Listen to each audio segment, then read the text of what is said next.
Bonjour à tous, bienvenue dans ce nouvel épisode du podcast Pour le jeu. Le podcast où on va parler aujourd'hui des confrontations entre les clubs anglais et les clubs espagnols en huitième de finale de la Ligue des Champions. Aujourd'hui, je suis encore avec Valentin. Salut. Et donc on va discuter de ces deux rencontres que sont Real contre Manchester City et ensuite Atlético contre Liverpool. Donc dans un premier temps, Valentin nous parlera de la rencontre entre le Real et Manchester City. Deux équipes qu'il connaît plutôt bien. Et dans un second temps, je parlerai plus de la rencontre entre l'Atlético et Liverpool. Donc on commence directement. Ça n'empêche avec, que on parlera ouais. quand même tous les deux en même temps des matchs, même si on est quand même, on va dire, plus qualifié, où on suit mieux les deux équipes concernées par les matchs. Ouais. Félix pour Liverpool particulièrement, et moi particulièrement pour le Real Madrid, parce que je suis supporter du Real Madrid, mais c'est donc on sera peut-être plus qualifié, mais ça n'empêche que je parlerai aussi sur Atlético Liverpool et Félix parlera aussi sur Real City. Donc on commence par Real City, c'est ça? Ouais, surtout sur. On a parlé avec quelques-uns de nos auditeurs, avec quelques-uns de vous, et puis on sait que vous préférez plutôt les débats aux longs monologues, donc on essaye de faire pas mal d'interactions et pas de parler pendant trop longtemps sans trop s'écouter. Ok? Ok. Alors c'est parti, on commence directement avec Real Manchester City. Bah vas-y, t'as commencé à introduire le match, donner les dates, ce qui va se passer un peu, et peut-être tes pronos au bout d'un moment. Ouais, je pense que les dates sont importantes. Le match aller 26 février, donc fin février. Le match retour au 17 mars. C'est toujours comme ça. Les huitièmes de finale de Ligue des Champions sont plutôt dans les eaux de février, on va dire. Et c'est surtout important pour City qui voit Laporte incertain. On ne sait pas s'il sera là pour février ou pas. Et c'est tellement important et déterminant comme question. Alors, loin de là, et je pense que tu le confirmeras, l'idée de dire que Laporte est un très grand défenseur, parce que on a pu voir ses lacunes, notamment l'année dernière contre Tottenham, je sais pas si tu te souviens, où il fait un Ouais. match à l'Etihad un peu catastrophique quand même. Donc, Bah ouais, c'est vrai que ça avait été dur pour lui. Mais je pense qu'il a quelques atouts s'il peut jouer contre le Real, du fait qu'il connaisse bien cette équipe. Parce qu'on se rappelle il vient quand même de l'Athletic Bilbao. ouais, Donc je ouais, pense c'est vrai. qu'il a une certaine expertise sur, même si après ça date un peu quand même son transfert. C'était pas cet hiver ou l'été dernier, mais je pense qu'il connaît quand même pas mal le Real, et certains, notamment les cadres du Real, et c'est peut-être leur personnalité un peu plus que les autres joueurs de son équipe. Moi, c'est possible, le même cas de figure, c'est Rodri qui venait de l'Atlético, donc qui serait dans la même situation. Mais au-delà de ça, c'est surtout que Laporte est blessé depuis un certain moment, depuis le début de la saison, blessure au genou, blessure importante. City joue avec Fernandinho en défenseur central depuis le début de la saison. C'est compliqué, et c'est ce qui explique les grosses lacunes défensives de City, qui étaient déjà un peu présentes avant, mais qui étaient comblées par de bonnes performances offensives. Et là, Est-ce que c'est plus le cas cette saison. Donc moi, je m'avance pour dire, en ayant vu quand même quelques matchs de City, et en ayant eu des remarques d'observateurs ou de supporters de Manchester City, c'est un des pires City depuis que Guardiola est aux commandes, hein. Ouais, c'est ça que je voulais te poser comme question, c'est est-ce que c'est la pire saison de City, enfin le pire début de saison. Attention, s'ils gagnent la Ligue des Champions, tout le monde dira que c'est leur meilleure saison, hein. Non, mais bien, Mais bien sûr, mais par rapport aux standards auxquels on a été habitué en première ligue, on peut vraiment se poser la question, quoi. ouais, carrément, ils se sont fait plier à Liverpool.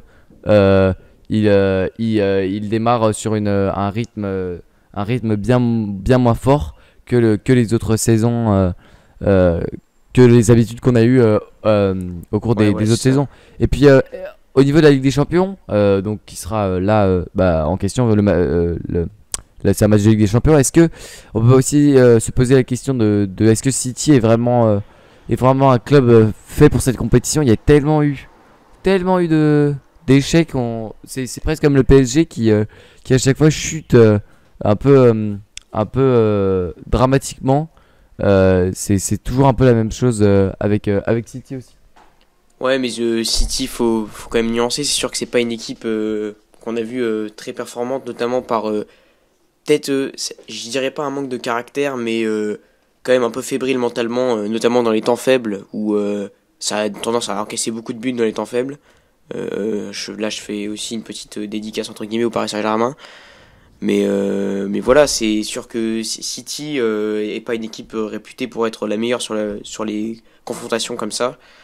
Ça n'empêche que ça reste City, même si c'est un des pires City depuis que Guardiola est aux commandes, et encore, parce que Guardiola a pris City tôt et a pris du temps à mettre en place son projet. On se rappelle notamment du City qui se fait éliminer par Monaco, où c'est quand même pas une équipe qui est encore très aboutie, quoi. Donc, est-ce que je dirais que c'est le pire? Je sais pas. Mais au lieu de savoir si c'est le pire ou pas, il faut parler de l'adversité aussi du Real Madrid. Voilà, je pense que... D'abord, juste un petit point sur Manchester City par rapport à ce que tu as dit sur City Monaco de 2017. En fait, bientôt, on devrait... Enfin, bientôt. On va sortir une vidéo sur Mbappé. Et à l'objectif d'analyser en profondeur Mbappé, ce matin, j'ai regardé... je me suis refait tout le City Monaco de 2017. Et je pense que l'équipe qui a affronté Monaco en 2017 était meilleure. Après avoir regardé tout le match ce matin, je pense que l'équipe était meilleure que le City que j'ai vu contre notamment Liverpool ou en Première Ligue. Ouais, bon, après je suis pas Liverpool, je te trouve un peu dur parce que déjà c'est Liverpool en face dans le match Liverpool City et c'était pas le pire City qu'on ait vu.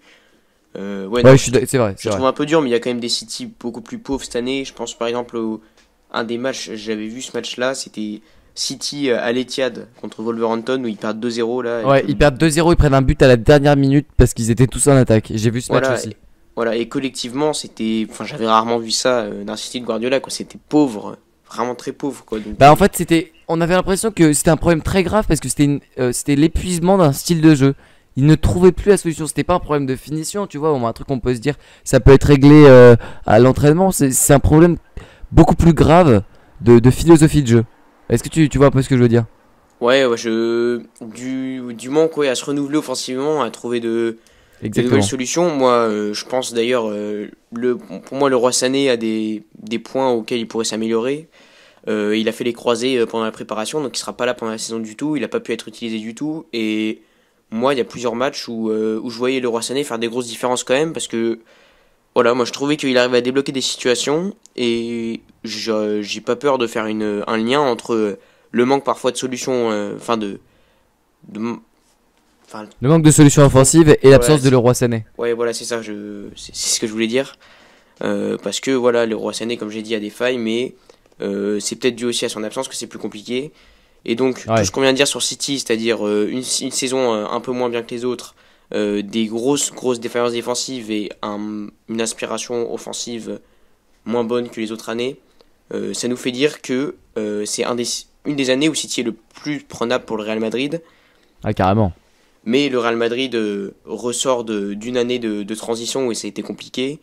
Je pense que le Real n'est pas encore prêt pour atteindre les sommets qu'il a atteints ces années passées. Donc je suis pas sûr que cette année le Real arrive à faire une très grande performance en Ligue des Champions.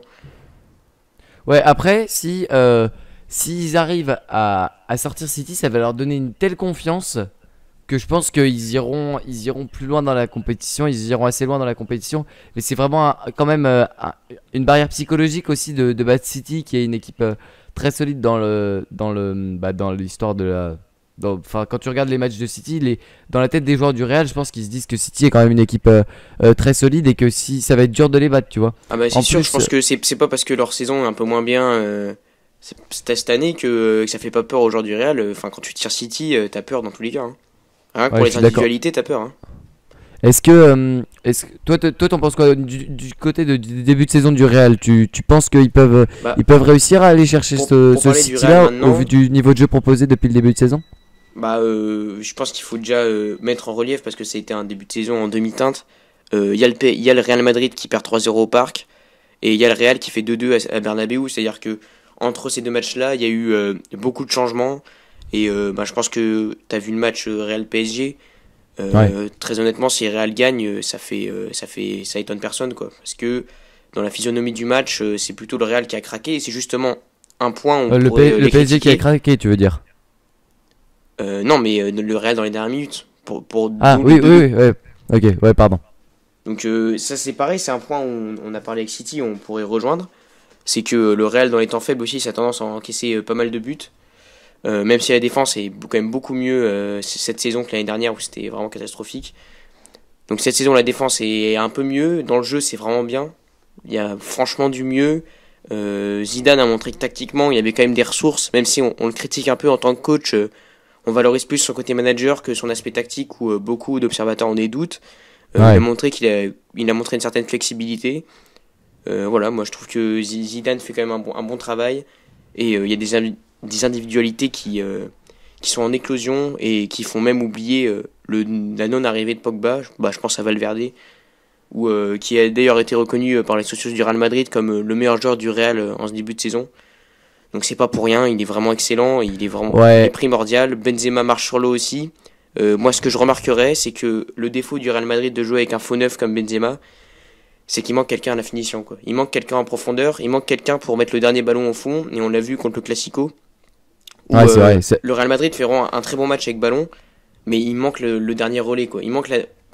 Le dernier relais est là, mais il manque la personne à qui faire la passe, quoi. Donc là, c'est peut-être parce qu'il y avait Hazard blessé, donc on attend de voir le retour d'Eden Hazard, qui devrait revenir là pour aller dans 1 ou 2 semaines maintenant, là où on enregistre. Donc on attend le retour d'Hazard pour voir est-ce que ces mots vont être Il est soignés. attendu autour du 10 janvier, 7 janvier, Ouais. 10 janvier. Selon Transfer Voilà, c'est Market, ça. ce sera le 7 janvier. Voilà, donc on Ouais, il attend a quand même le temps de se d'Hazard. remettre en forme. Hein. Ouais, Il est carrément non, mais le. il faut le temps, mais il sera là pour. On veut dire qu'il sera là pour le match contre City, quoi. Ouais, Donc j'attends de normalement, voir le reste de normalement. match. C'est quand même dur d'en parler aujourd'hui, étant donné que les matchs seront fin février. Donc parler aujourd'hui par rapport aux états de forme actuels des équipes, c'est compliqué parce que tout peut changer. Mais, mais concernant le Real Madrid, je pense qu'il y a quand même des motifs d'espoir par rapport à l'année dernière. Est-ce qu'ils vont réussir à pallier à ces problèmes de finition et de trouver des joueurs pour mettre le but, quoi. On va Ouais, il voir. faudrait juste pas que après, s'il gagne au match aller, Ramos fasse exprès de prendre un carton jaune. Ce serait vraiment pas une bonne décision. Ouais, par rapport à l'année dernière. Ouais. Je te taquine. Hein. Ok. Tu veux rajouter quelque chose sur ce match ou alors on passe à l'autre match? Tu parlais de pronos au début. Moi, je pense pas que ce soit une très bonne idée de faire des pronos, surtout. Ouais, je pense on se vu- bouille un vu- peu vite si on fait nos pronos maintenant. Voilà, c'est ça. Je pense que c'est pas très intéressant de faire des pronos. Là, on tourne le 31 décembre. Enfin, voilà, c'est. Je laisse l'exercice des pronos pour plus tard. Ok. Donc maintenant on va parler de la deuxième rencontre qui opposera donc l'Atlético à Liverpool. Donc aller au Wanda et retour à Liverpool. Est-ce que la question en fait c'est est-ce que l'Atlético, enfin là c'est un gros choc de style de jeu quand même entre l'Atlético et Liverpool. Ça va être franchement ça risque d'être un super beau match. Moi je vais regarder avec vraiment avec plaisir parce que c'est vraiment deux équipes qui, qui je pense vont être intéressantes à regarder jouer du fait de style de jeu des deux équipes et puis de comment elles vont aborder la rencontre. Surtout que le fait que l'Atlético commence à domicile, ça va les obliger à tenter des choses dès l'aller et donc le match sera pas fermé. Est-ce que tu vois ce que je veux dire un peu? Ouais, Noé, je vois, mais après, moi, ce qui me fait plus peur pour le Titico, c'est le match retour à Anfield.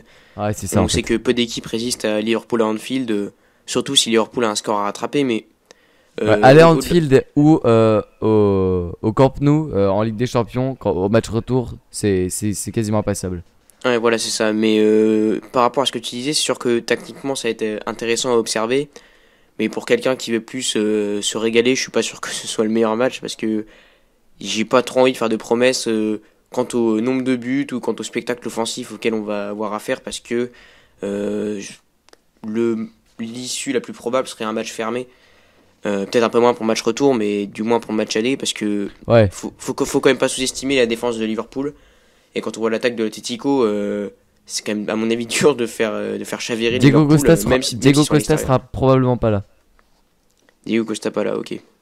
Dans tout C'est cas, c'est- en c'est possi- championnat, c'est plus Morata qui joue là dans le 4-4-2 avec Joao Félix. Donc, Ouais, ça fait depuis le 14 novembre. Toi qui suis beaucoup Joao Félix, tu peux nous faire un petit point sur son début de saison? là, il y a eu une grosse période de blessure. Il est en train de revenir de blessure. Il faut laisser un peu de temps quand même. Il faut laisser un peu de temps. Comme on dit souvent, il y a le poids du transfert, de la Ouais. grosse somme. Mais il faut laisser du temps et je suis pas sûr que ce soit le meilleur match pour s'exprimer au niveau face à Liverpool, étant donné de. Enfin, je sais pas si Van Dijk va s'occuper de lui, mais bon, ça peut arriver et ça peut être vite compliqué. Donc on attend. Pareil, hein, on est encore là, on est au début janvier.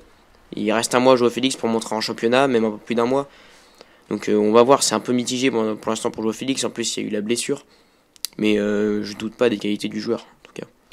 Moi, je serais peut-être un peu plus positif sur Félix. Je dirais que c'est pas si mitigé, que c'est quand même bien qu'il ait réussi à s'adapter à autre part que à Benfica, parce que c'est difficile pour un jeune comme ça d'arriver dans un nouveau pays. Bon, ok, il est portugais, il arrive en Espagne, ça va, c'est pas trop dur. Il peut partir en Allemagne ou en Angleterre, mais ça peut être compliqué de s'adapter, de trouver ses marques dans le vestiaire. Et pour l'instant, son intégration est bonne. Il a pas tout raté, tu vois, comme ça aurait pu être Non, non, bien. c'est sûr que tu peux être plus optimiste en disant qu'il est quand même très jeune et qu'en plus de ça, il vient, que ce soit numériquement ou dans l'esprit du supporter, remplacer Griezmann, quoi. Si tu payes 120 millions, ça veut dire que t'es le remplaçant de Griezmann, point barre. T'es pas remplaçant, t'es pas sur le banc, quoi. Ouais, t'es pas un T'es petit jeune, quoi. titulaire à chaque match, t'es le remplaçant attitré de Griezmann, quoi, et personne d'autre, puisque le club a Ouais, payé et il a 120 l'air de millions. de plutôt bien vivre cette pression. Enfin, pour l'instant. Bah, pour l'instant, ça a l'air d'aller, mais pareil, il faut laisser du temps, on peut pas trop parler, surtout après la blessure, il a pas joué beaucoup de matchs, donc. Ouais, c'est vrai. Donc un cas encore intéressant à suivre. Et donc là, au-delà de faire la preview de ces deux matchs intéressants, vu qu'on est un peu loin, ce qu'on aimerait surtout faire, c'est en gros un comparatif un peu entre ce qui s'est passé ces dernières années entre les clubs anglais et les clubs espagnols. Donc déjà, je pense qu'on peut un peu parler des deux philosophies un peu intrinsèques par rapport au championnat. Bon, ce que je dis est peut-être un peu réducteur, mais quand on pense à Angleterre-Espagne, on pense à Angleterre, kick and run, et, Espagne, du beau jeu avec beaucoup de passes. Enfin, je sais pas si c'est du beau, si c'est plus beau ou si c'est moins spectaculaire, mais beaucoup de passes, le, Ouais, le ça tiki-taka. serait plutôt les clichés historiques, entre guillemets, mais ça a tellement changé maintenant, puis avec la variété de clubs différents qu'il y a. Enfin, là, Et ben, est-ce que tu penses que dans ces clichés l'esprit, sont l'Atlético totalement serait plus un obsolètes? club anglais et tu vois, et City un club espagnol dans l'esprit. Ouais. Donc on peut Est-ce que pas tu trop penses que comparer. quand même ces clichés sont totalement obsolètes avec le changement permanent des coachs un peu partout et des Bah, philosophies de bah jeu? oui, oui, Ou est-ce que oui, tu c'est ça. penses qu'on peut quand même un peu encore parler sous cet Bah, angle-là? ça se tient pour les petits clubs de première ligue où leur Bah, pour niveau de moi, ça se jeu tient pour pour certains Liverpool, sont. hein. Liverpool, c'est un club qui a eu un style de jeu typique de la philosophie anglaise, hein. C'est compliqué de comparer le Liverpool de Klopp. Moi, je pensais plutôt au club de bas de tableau anglais. Et où dans ces cas-là, cette règle-là marche, le cliché du club anglais avec des idéaux et des idées de jeu pas très développées. Mais tu vois, par Bah, je exemple, dis. Ouais, l'idée vas-y. du jeu à l'espagnol, certes, ça marche pour le Barça, ça marche pour des coachs un peu audacieux, Quique Sétienne avec le Betis l'année dernière, ou la Real Sociedad de cette année, mais pareil, hein, peu de promus de Liga proposent un jeu très très léché. Ouais, Même s'il y en a quand ouais, même de ouais, petites c'est vrai. équipes. Est-ce que, pour moi, je voulais parler un peu du style de Liverpool. Pour moi, Liverpool, tu vois, c'est une équipe qui, pour plusieurs caractéristiques, respecte un peu ce cliché anglais qui est extrêmement bien expliqué dans un livre que je vous recommande fortement qui s'appelle de Michael Cox, qui s'appelle Michael Fox, ouais, non, Michael Cox, qui s'appelle, je sais pas si tu l'as lu, ça s'appelle, je crois. J'ai plus le nom, comme ça. C'est en gros un livre qui va vous expliquer comment est-ce que la première ligue a évolué au cours des années. Voilà, en fait, le livre s'appelle The Mixer et ça s'appelle The Story of Premier League. Et en gros, ça raconte comment le jeu a évolué en fonction des années en Angleterre. Si vous lisez en anglais, c'est un livre absolument génial qui va vous parler de, par exemple, comment Owen a un peu révolutionné la ligue anglaise, qui va vous parler de Makelele, qui va vous parler de tout ça. Et c'est un livre que vraiment je recommande à tous les amoureux du foot, et en particulier ceux qui aiment la première ligue, qui va vous expliquer ça. Et je pense que le Liverpool actuel, t'as déjà entendu parler de ce livre un peu ou pas? Non, non, mais c'est bien que je l'apprenne aujourd'hui. Vraiment un bon livre. Et puis ça nous dit un peu que le Liverpool actuel remplit quelques critères que sont une grosse intensité physique. Je pense que tu es d'accord. Oui, ouais, bah Euh, le contre-pressing de Klopp. Ouais. ouais, le beau contre-pressing de Klopp avec les trois de devant qui quand même mettent. Enfin, surtout, je pense surtout à Mané et à Salah qui mettent une grosse intensité physique. Ils mettent beaucoup d'engagement et des courses rapides. Le cliché du joueur très rapide qui court beaucoup est quand même plus attaché à la première ligue qu'à la Liga. Ouais, ouais, dans cet esprit-là, oui. Oui, dans cet esprit-là, oui. C'est plus, mais dans les idées de jeu, je pense que tu peux pas comparer le football, on va dire, de transition, parce que c'est ce qui caractérise le mieux Liverpool. Tu peux pas comparer ça au kick and rush. Enfin, je pense pas. Ouais, ouais. Au-delà du kick and rush, c'est vrai que le kick and rush c'est quand même un peu dépassé. C'est un vieux cliché qui reste un peu dans le bas de tableau de première ligne. Et je sais pas, t'as déjà regardé un match de Championship ou pas? Non, je t'avoue que je trouve pas trop le temps. Même si je sais qu'il y a des équipes comme le Leeds de Bielsa qui sont intéressantes à regarder, je t'avoue que je m'intéresse pas au Championship, hein. Moi non plus, mais peut-être que ça se retrouve là. Je sais pas, peut-être certains de nos auditeurs qui se passionnent pour le foot anglais. Moi, je connaissais quelqu'un, pour aucune raison, il n'était pas fan de foot, mais il adorait le foot anglais, le Championship, il suivait ça. Donc, peut-être il y a des auditeurs. Ce sera intéressant si quelqu'un veut venir passer sur l'émission pour parler d'une ligue qu'il aime bien, ou s'il est supporter d'un club et qu'il veut venir nous en parler, il peut nous contacter, hein, à l'adresse pljfoot@gmail.com. Voilà, tu veux rajouter quelque chose sur cette confrontation entre club anglais et espagnol? Ouais, ce qu'on peut dire de plus important, c'est que les clubs espagnols ont longtemps été sur le toit de l'Europe, ou du moins ces dernières Ah années. ouais, ouais, ouais. Et il y a eu une sorte de passation de pouvoir l'année dernière. Donc à Je pense voir, que c'est que je pense que que c'est des l'année confrontations dernière. particulières, je trouve. L'année dernière, c'est le plus marquant. C'est les deux finales, c'est C3 et C1, c'est des clubs anglais. Ouais, c'est ça, c'est vrai. Euh, et est-ce que tu penses qu'il y a il y a une corrélation, un effet de cause à effet entre le fait, enfin ouais, une causalité entre le fait que les clubs anglais raflent les titres, donc avec la finale de C3 Chelsea et la finale de C1 Liverpool, et le fait que le niveau de la première ligue augmente et donc que les équipes se soutiennent entre elles, en quelque sorte se poussent vers le haut entre elles et du coup aillent chercher les titres au niveau européen. Bah ouais, je pense qu'on peut forcément faire un lien. Après, quand je vois les équipes de Première Ligue cette année, c'est quand même moins flamboyant que l'année dernière, parce qu'il y a plusieurs équipes qui sont en sous-régime ou Dont qui, City. dont City, dont Tottenham. Franchement, Manchester United, Arsenal, j'ai du mal à les considérer comme des cadors de Première Ligue, donc c'est des cas à Ouais, surtout part. United pour moi. Ouais, ouais, mais donc il y a des clubs, enfin, comment dire ça, il y a des équipes qui sont quand même en sous-régime par rapport à l'année dernière, donc certes ça tire vers le haut, mais peut-être que la suprématie anglaise sera moins présente cette année. Donc c'est à voir. Bah, ça avait été tellement écrasant quand c'était le Real en Ligue des Champions, qu'on peut difficilement voir. Est-ce que tu imagines vraiment Liverpool gagner les deux prochaines Ligues des Champions? Moi non, personnellement. Cette année, pourquoi pas. Je peux pas m'avancer à dire que dans 2 ans, ils la gagneront. Enfin, ça, j'en sais rien.